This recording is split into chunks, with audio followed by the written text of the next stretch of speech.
Hey guys, welcome back to my channel. So in today's video I thought we could just do a really chill video just to kind of break up the makeup content. So over on my Instagram, which I will leave in the description, I asked you guys to make some assumptions about me and I'm going to react to them and I am going to either confirm them or deny them. I just thought this would be a fun video.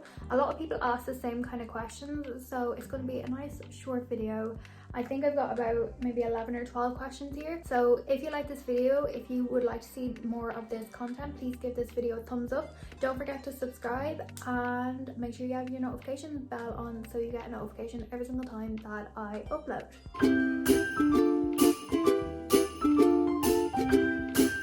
So the first couple kind of relate to each other and they're kind of the same but they're phrased differently. So the first one is, you are so kind to everyone even when they don't deserve it. And the assumption would be true. I like to say I am a kind person to everyone that I meet. However, if I don't like someone, will I be kind to them? Yes. But will I go out of my way to make an effort with them? No. I just personally like to be kind to everyone. However, if you aren't a nice person, the chances of me interacting with you are very slim. So the next one is a very good one, and that is, you have friends that you see on a family level.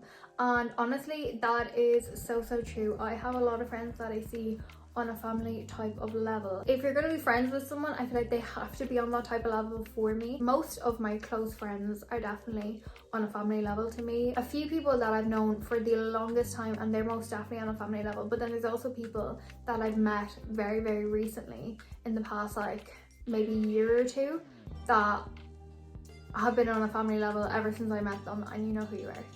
So the next question is actually crazy because I don't know where this person got this assumption from, but you have a lot of friends. Now this couldn't be further from the truth. I don't have a lot of friends and that is out of choice. I would prefer to have a very small group of friends.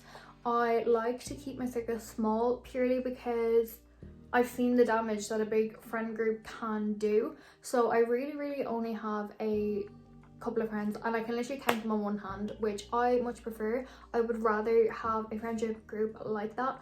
I don't have a lot of friends. That's out of choice. I would much rather have little, I won't say little to no friends, but I rather have that small circle of friends. Somewhere in person, somewhere on YouTube. I've met the loveliest girls on YouTube who have been my biggest supporters, and you know who you are, so I really appreciate it. The next assumption is, you're always there for your friends. I would like to think so. I am a very friends orientated person. Like, if I'm going to be talking to you, I will always either send you a video or a voice message or the longest text message ever.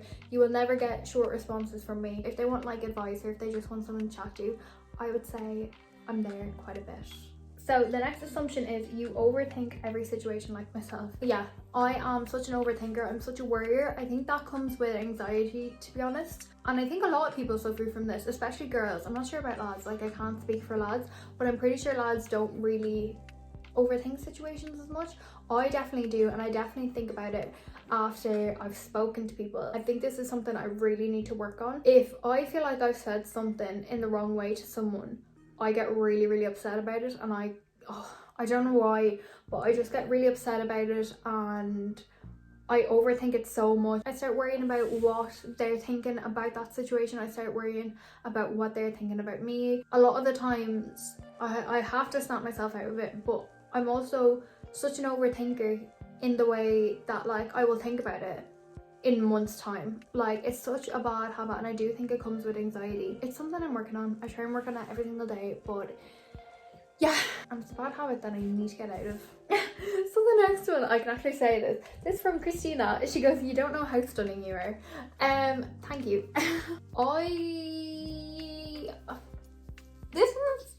just gonna leave that as it is. I like to think that my confidence levels in how I look and how I have really grown. I used to be a really insecure person about myself and about like how I looked, but I would say my confidence levels in myself and like my security levels in myself are way higher than they were even from the start of the year. And I think that is something that I'm proud that I worked on, and I'm proud that I have grown to love how I look and love how I am as a person, because I feel like sometimes it can be such a touchy subject for some people. Of course, people still have insecurities, and I think you do need to be careful what you're saying to certain people, but I would like to say that I've grown to love who I am and to love myself, and it was a journey, and it took a very big situation for me to be like, I need to start loving myself, but I got there.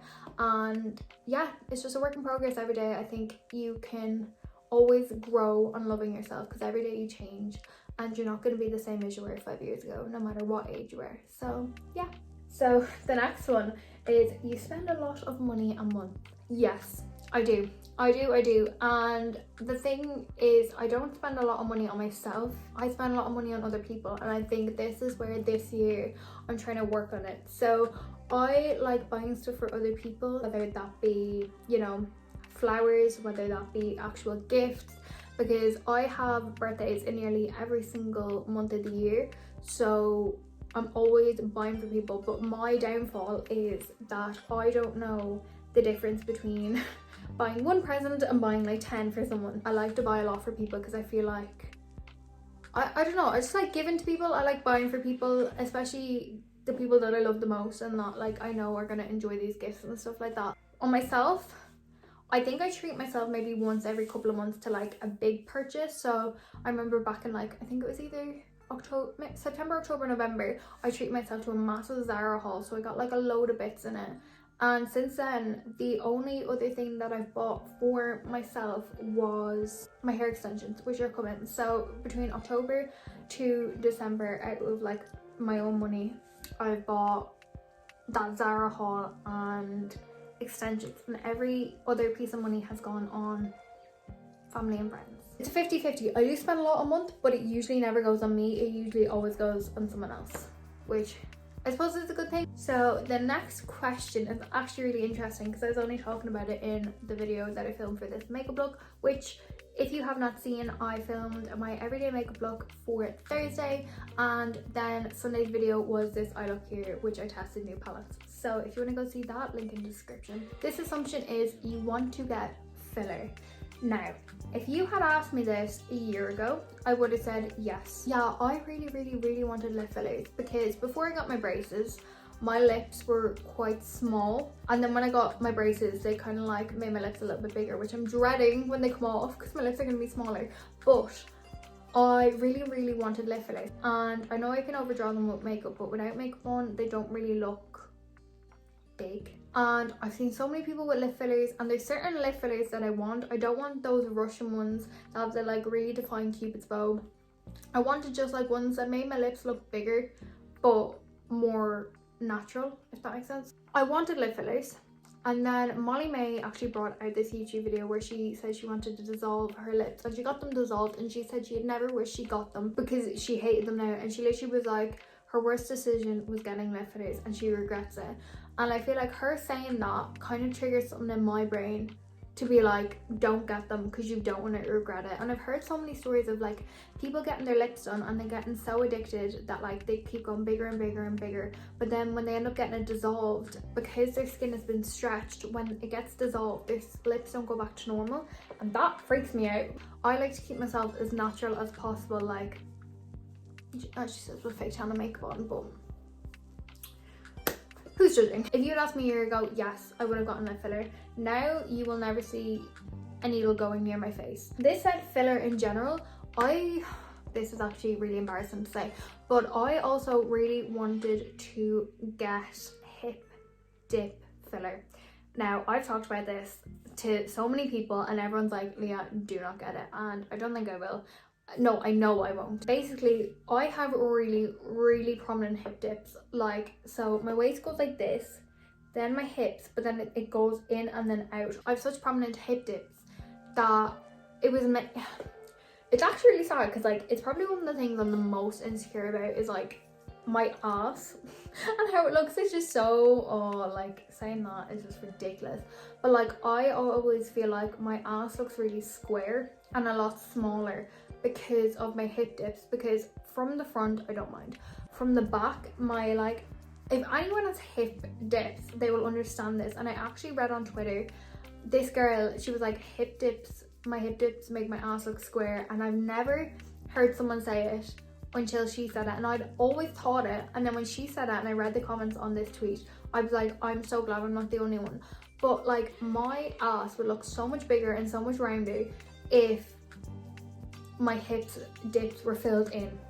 And there's a girl, I don't know if anyone knows her, Julia Halbanal, she got hip filler, and I saw it and I was like, it made such a difference to her that like I was considering it for so long, because hip dips aren't something you can get rid of. They're not something that you can work out and it'll fill out. Like, it's the way your bones are structured, it's the way your muscle is structured. So just to kind of like give you some background on like hip dips, it's the bones in your body, it's the way they're formed. So if someone has rounder hips, it's because their bones go like this. If someone has hip dips, it's because their bones go like that. So that's what causes the dips. And it is something that like I am quite insecure about, because like no matter how much I work out and grow my bum, they're always going to be there. So my ass is always going to look square. So my ass from the side looks big, it looks round, it looks lifted, it looks, you know, like I lift weights. Fair enough, because I do.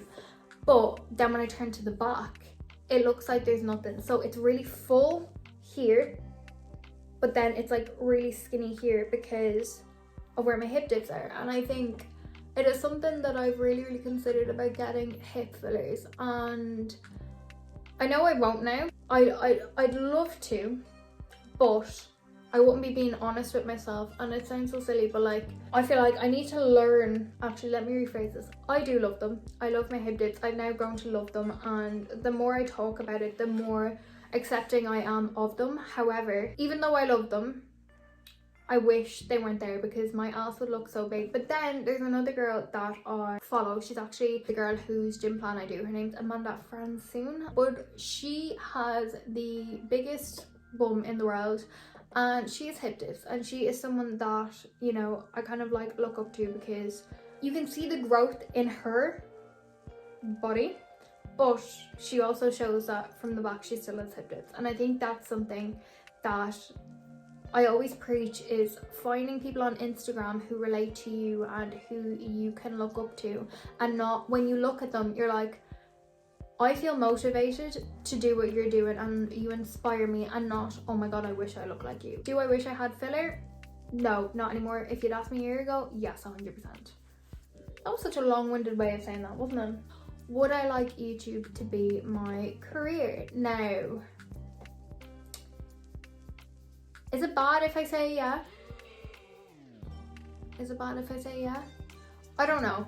So I would love to do YouTube as a career. However, I know that's going to take a long time. But as well as that, how do I explain this? I would love to make YouTube a career because of the videos that I make. So I make beauty, makeup mainly, content, but if you like of these types of videos, and hopefully a few clothing hauls and stuff like that will slowly come into my channel. But makeup is something that I love and I will always do no matter what. I can make YouTube videos with me doing my makeup and feel like I'm filming myself with like a load of friends, because during the first lockdown I was FaceTiming Nicole like every single day doing my makeup, and same vice versa. Like she was like videoing her like on FaceTime doing her makeup, and I think that's when I realized that I love just chatting and doing my makeup. And to be able to do that as a career, to play with a load of new makeup and create loads of makeup looks, and you know, chat to new people every single day and get your opinions on it, and you know, get like recommendations and like tell you about this new tan I'm wearing or new clothes that I'm wearing, or like try this new hairstyle or do this new makeup look. I'm able to share with a group of people that share the same interests as me.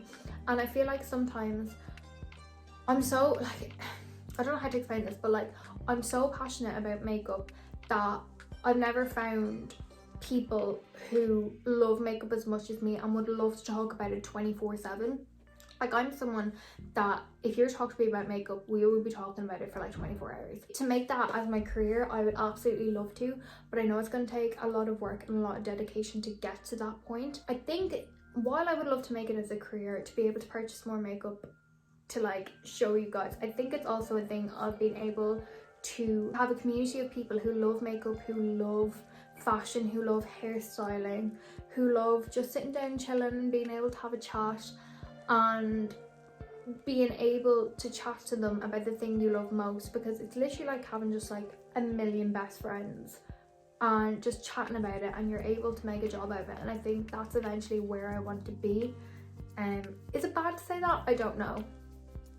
I don't think people realize how much work YouTube is, especially when you're pumping out videos as often as some YouTubers do. Like, any YouTubers that do vlogmas, which is like a video a day, fair play, because having to film and upload is just crazy. Like, I don't think people realize how long editing takes. Editing takes hours because you have so much footage and you have to chop it down to like an amount of time, a length of time that people are actually gonna watch. So yeah, I hope that answers. I would love it, and I will work as hard to get to there.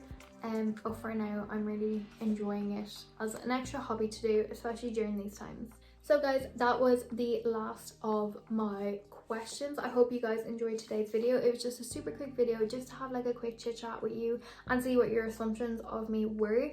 All of these assumptions were taken from Instagram, so if you don't follow me on Instagram, I will leave my handle here. And yeah, I hope to see you guys in my next video. I love you so much, and I will see you later. Bye. 'Cause all I wanna do is spend this holiday with you. Tomorrow it